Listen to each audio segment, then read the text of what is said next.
Hi guys! Okay, siyempre for today's video, alam nyo na, tataas na ng gasolina. So, kailangan natin magpa-full tank. Though hindi naman, bawas. Nabawasan man yung gas natin for only like 1 bar. 1 bar lang yung nabawas kasi last time full tank na kami.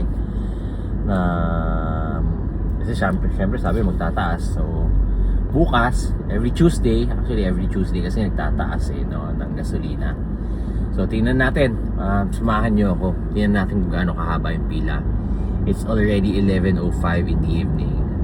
So may mga gasolinahan ako nakikita sa Metro Oil tulad nito, 82 pesos, no? And tingnan natin. Samahan nyo ako. Alright guys, so nandito tayo ngayon sa Clean Fuel. Dami na nagpapagas, no? Actually may mga nakabila pa rin sa likod. And ang rate nila for diesel is 81 pesos. So malalaman natin yan bukas kung magkano ang itataas, no? Grabe, no? Naabutan niyo po ba yung price before? 30 pesos per liter ang diesel, no? I don't really remember if 18 ba o 30 pesos ang yung naabutan ko. So kayo, ano ba yung price na naabutan nyo way back years, no? Alam ko parang mga nasa year 2013, 16, no? Yun lang. So tara, samahan nyo ako magpagas.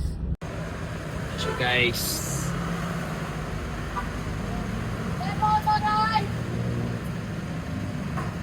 kano na ba? 81, 80. Hindi natin kung magkano abutin pag full tank.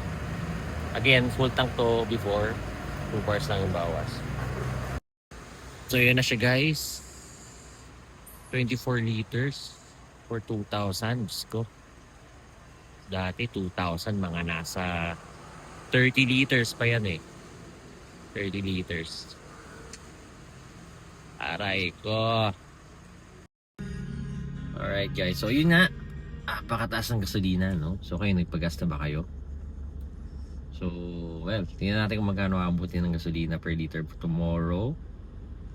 So yun lang, let's go.